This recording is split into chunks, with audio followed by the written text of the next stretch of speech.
hope you're having a lovely day. Today's video is going to be absolute beginner's guide to the Sims 4 terrain tools. This is for the absolute dummies who are terrified of terrain tool, who don't know how to use it, who don't know how to landscape. This is for you. Before we get into it, don't forget to subscribe to me here on YouTube and follow me over on Twitch. So terrain tools are found here in build mode. That's the little symbol. We've got 4 tools here. We've got the paint tool, we've got the eraser, we've got terrain manipulation, and we've got water tool. I'll be going over all 4 of these today, and I'll put chapters in for all of them. So the first tool is our paint tool. We've got all our different grasses and flowers and stuff here. We've got stone and pavement. We've got dirt and sand, and this just lists all of them. I usually use the paint tool just to add some more like realism and detail to my landscaping. Over here you can see we've got a circle brush shape here, a square brush shape, and also a slider that adjusts our softness. So if I grab our circle brush here, as you can see it's highlighted in green, the slider just indicates the brush size. So let's just put everything in the middle here. We'll put our softness in the middle,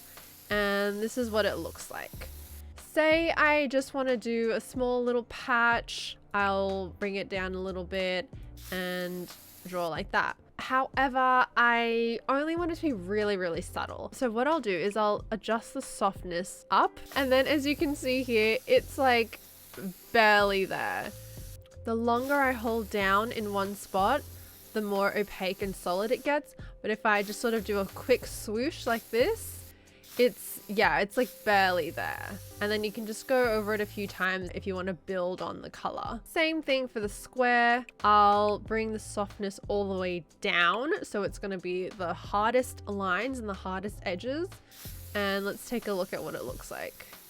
As you can see, it's still kind of feathered around the edge, but it is a lot more solid looking than the soft circle shapes. You can make really neat like rectangles and squares and shapes like that. Okay, so I'm going to show you a few examples of when I would be breaking out the paint tool. Sometimes I'll pick this pink flower swatch here. It's called Toe Ticklers. It matches the default grass in Willow Creek, which is where I'm building in. Sometimes I'll use it just to add a bit of like variation to the grass, you know, a few patches of little flowers. I will usually grab the circle brush. I'll put it about this size.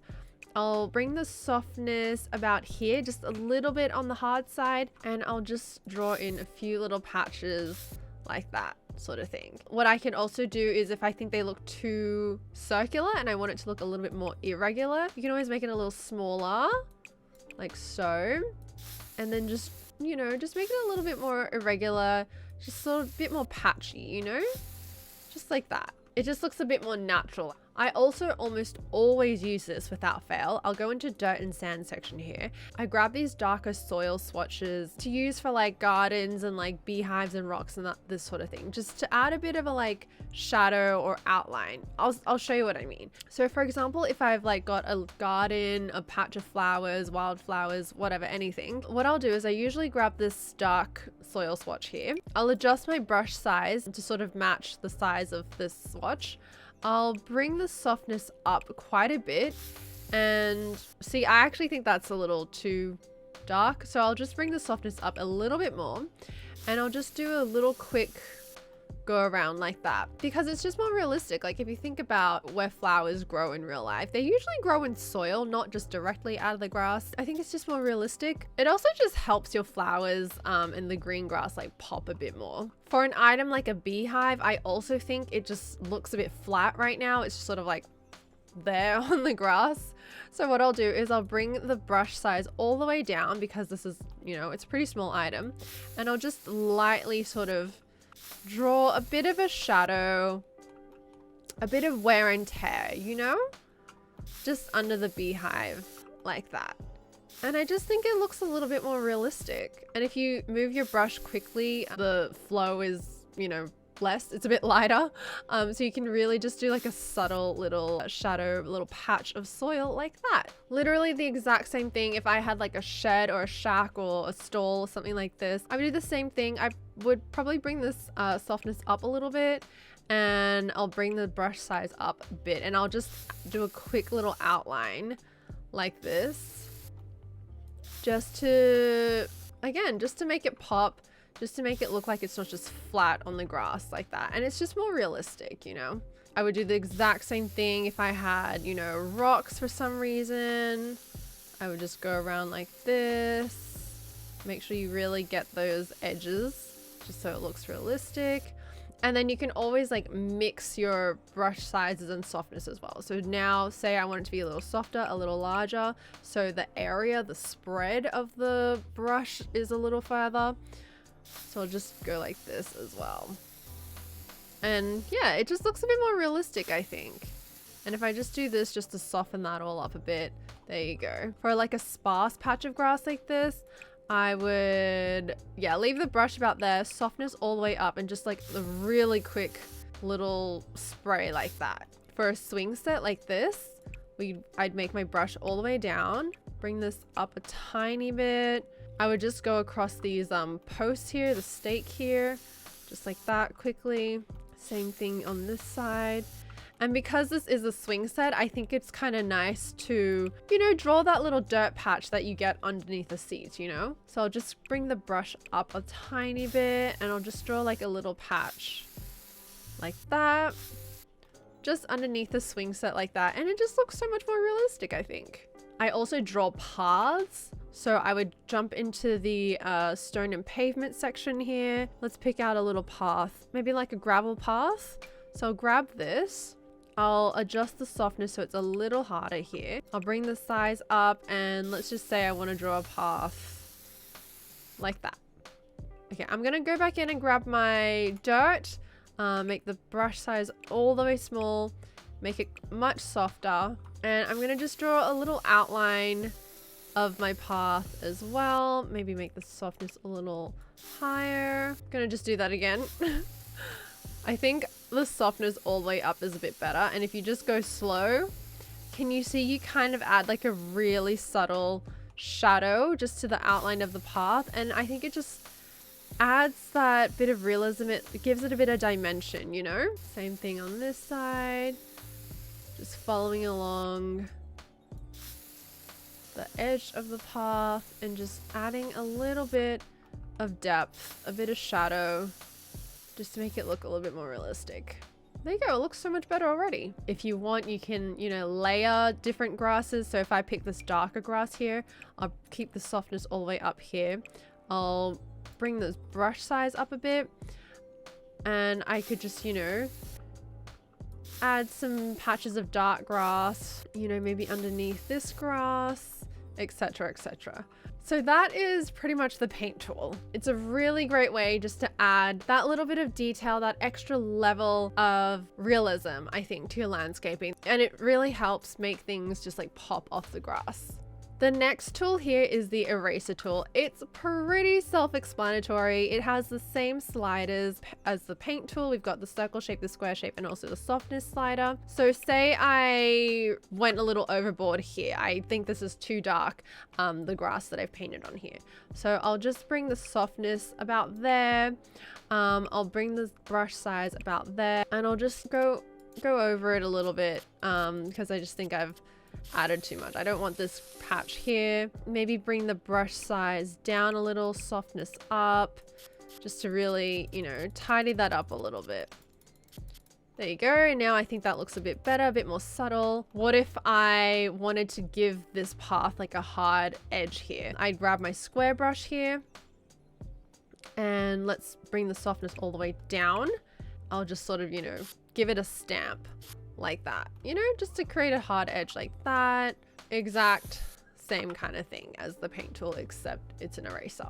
The next tool is the terrain manipulation. I think this one is the one that intimidates a lot of people, but I'm here to tell you that it is not scary. It's actually pretty simple, and once you get the hang of it, you will be able to build literally anything. So I'm going to go over what all these do first, and then we'll jump into what this section is. So first one here is raise terrain. As the name suggests, it's basically just raising the ground. It's like you're building mountains, you're building hills. So if I just click this, as you can see, everything's going up, and it feels kind of like I don't have much control right now, right? But I'll get into that very soon. So I've just sort of made this like mini mountain range here, but I think we need some valleys or rivers now. So I'm gonna go lower terrain, which does the opposite. It's gonna just dig holes, essentially. Digging holes all around like that. We can lower the peaks that we've built, and there we go. So it's an absolute mess right now. If I click over here on smooth terrain, we've got a lot of, you know, just weird jaggedy bits here. So if I grab the smooth terrain tool, it's gonna just smooth out all the jagged, harsh edges and peaks and stuff. So if I just run this over, it's on quite a high speed right now, so it's really smoothing things quite drastically. It's just smoothing it all out a little bit. But as you can see here, it's definitely not flat. It's definitely still, it's smooth, but it's not flat by any means. I'm gonna just put the grid on so you can see a bit better. The next tool is flatten terrain, and it's got this little square there, as you can see. So what the square does is it selects a point of reference. Well, you select the point of reference with the square. I'm gonna actually just lower the terrain a bit more, just so it's a bit clearer, just so we can see all of these lines. So grab your flatten terrain tool, and you're gonna be able to see all these lines. You're gonna see this little square here where my cursor is. What I'll do is I'll put the square on this bold line here. I'm gonna click, and then as you can see, everything starts flattening out. Wherever my big circle is, it all flattens out to the same level. Even that really deep hole, it all flattens out to the same level. What if I want this corner to be a little bit taller? I'll put my little square just here on this bold line, and I'll do this. And there we go. It's like we've kind of got a step. If I just click G to get rid of the grid, that's what it looks like. The next tool is flatten to height. It's very similar to flatten terrain. I don't really use this tool that much, but it's the same idea. If you click it, you can see we still have that little square there, that little tile. That tile picks out your point of reference at which all of your terrain will level out to. Increase is control and right bracket. Decrease is control left bracket. If I go control left bracket, the little square goes down. It's gonna keep going down underground. And here's what's happened if I click. The whole thing is gonna flatten out to where I selected it. So it's just a little bit of extra control, I guess. But yeah, like I said, I don't actually really use this tool that often, but it can be very helpful. Let's go control right bracket. Let's bring our little tile all the way up here. And let's form a big plateau all the way there. And there you go. The last tool is flatten lot. It basically will undo everything you just did to your terrain, and everything flattens out. You can undo this by just clicking the undo button or redo. So now I want to go over the shapes, the softness, and the speed, because I think this part is where a lot of people get a little bit scared, but I'm here to tell you that once you get the hang of it, it's really great and you can really get a lot of control. So I'm going to demonstrate to you the softness and speed tools now. So I'm going to stick with circle. I'm going to put my brush size about there. I'm going to click raise terrain now. Let's bring our softness all the way down. We've got this very jagged looking shape here. It's literally like straight lines around this mountain, I guess. If I bring my softness all the way down now, as you can see, it's like literally the opposite. Instead of this like flat jagged top, it's so smoothed out to the point where it's literally just a cone. We want to balance out like softness and speed so it's just right. Speed is how fast your terrain tool is working basically. So if I adjust my speed to the slowest speed here, this is how quickly it works. It raises out of the ground very slowly, and so it gives you a lot more control. If I'm being reckless and I want to increase my speed all the way to the highest, it's very fast. You have literally no control unless you're really trying to build some very, very tall mountains or some very, very deep rivers. So I'm going to just flatten that all out, and I'm going to demonstrate just how much control you can really get. So first off, what I want to do is build a house like at the very top of a hill sort of thing. So I'm going to go raise terrain here. I'm going to bring my speed about there towards the higher end. And I'm going to bring my softness just in the middle here. And that looks like a good brush size for me. Maybe a little bit larger. And I'll just do a mound like that, okay? So obviously that's looking insane. You cannot build a house on that. So I'm gonna grab my flatten terrain tool now. I can grab my grid. I'm not 100% sure about this, but I think the solid lines are like a single grid. I believe like the lowest wall height is about here, like somewhere between this third and fourth bold line. So what I'm gonna do is I'm gonna come up here. I'm gonna put my square at this bold line, but of course you can put it literally anywhere. I'm gonna just snap it to this bold line and do this. Okay, this is actually quite a large house. So let's build a house here quickly. There we go, perfect. So we built our house, but how do we get up there? We can build stairs. It is a little finicky to get up there. So I'm gonna grab my terrain tool. Let's grab the square brush this time. About there. I'm gonna do flatten terrain once again. I'm gonna adjust the softness a little bit. I'm gonna bring the speed down a little bit. Not that it really matters when you're doing flattened terrain. So I'm gonna grab this bold line here and just flatten this all out a little bit. I'm gonna now select this level here, which is the level that our house is at. I'm gonna get this bold line here and I'm gonna just pull that out a little bit, just a little bit. I'm gonna make this a bit smaller just so I have a bit more fine control and square that off a little bit more. Square that all off so it's a bit neater. Now I'm gonna grab my flatten terrain tool once again. I'm gonna pick, yeah, maybe about this line here, and let's flatten all this out as well. Like so. Maybe pull this out just a little bit more. And that's what I have ended up with. Bear with me. Now I can put some stairs here and be able to place it like that. I might have to fix this up a little bit. I don't know if we'll be able to put stairs there. Let's just see how we go. Rotate it.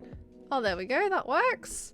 And then we'll do our last set of steps just there.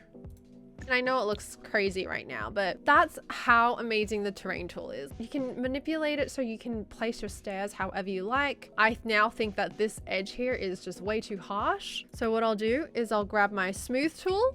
I'm gonna go with a circle here and I'm just gonna smooth all this out so it's a nice smooth, you know, a nice smooth hill that our house is sitting on top of. Smooth that all out. Got a kind of a weird sticky outy bit there. You can even smooth this bit out. I want to smooth this little bit out here, so I'm just going to make my brush a bit smaller, increase my softness, so it's just really nice and subtle. This bit's sticking out here. Let's grab our smoothing tool, just make sure there's no weird lumps and that sort of thing. And there we go. So if I was actually building this, I would probably then fill in all these little gaps with like some rocks and flowers and bushes and all that kind of thing. But I just really wanted to demonstrate just how much control you can really get with your terrain tools, how you can literally manipulate your terrain to do anything basically. And it's just a matter of knowing how to use everything and knowing how to use them all together as well. So the last tool here is the water tool. Say I wanted to build like a moat around this and I want to use the water tool. What I first need to do is actually go back into terrain manipulation, go to lower terrain. So you cannot use the water tool until you have dug a hole that the water can sit in. So let's do a little like moat around here. I'm going to grab the lower terrain tool. I'm going to decrease my softness, sorry. I'm gonna make this brush just a little larger and I'll leave the speed like that. And then we're just gonna dig a hole, a moat, I guess, around this like so. Let's grab flatten terrain tool now. I'm gonna bring our grid back up. I want it to be about this deep, like quite deep. So let me just grab this, flatten this all out. Make it a little wider so that the water really has somewhere to sit. Just make this a little wider for our water.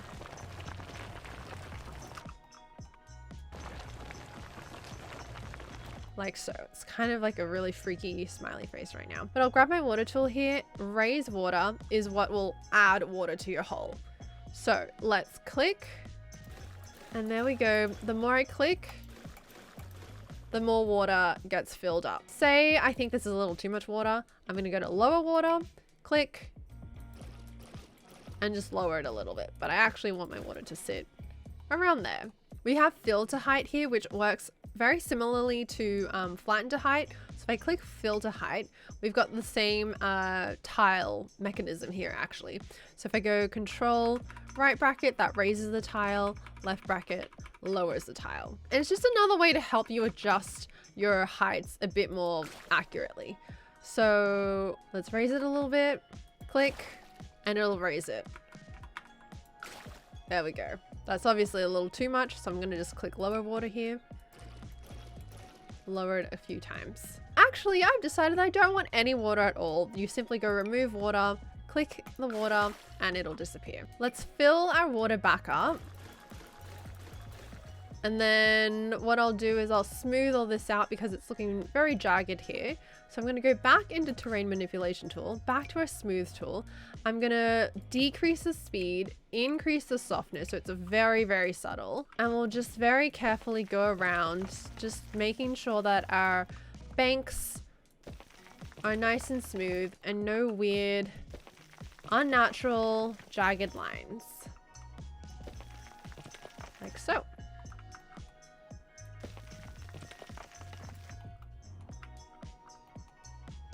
Pull this along here.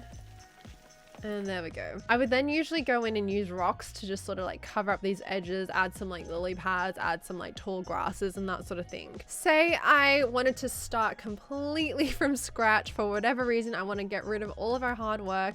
You can go bulldoze the lot, which will get rid of our house. And then we click bulldoze again and go bulldoze terrain. And that will bulldoze all of our hard work. Just click undo to bring it back, but you cannot bring your house and stairs back. But that's it. That was a crash course into the terrain tools in The Sims 4. They're not that scary at all. It does take a little bit of practice fiddling around with all the sliders and whatnot. But once you get the hang of it, you can literally manipulate your terrain to do anything you like. You can make the most subtle little mounds, you can build very dramatic mountains and moats and that sort of thing. You can do ponds, etc, etc. The next step after you figured out how to use terrain tool is learning how to build around your terraining, because there are a few quirks that come with building after you've manipulated your terrain. I can absolutely do another video on that and show you how you can build you know, like split level houses and all that sort of thing. I hope this video was helpful. Let me know in the comments if you learned something from this video. Thank you so much for watching. Don't forget to subscribe, take care of yourselves, enjoy the rest of your day, and I will see you in the next one. Bye.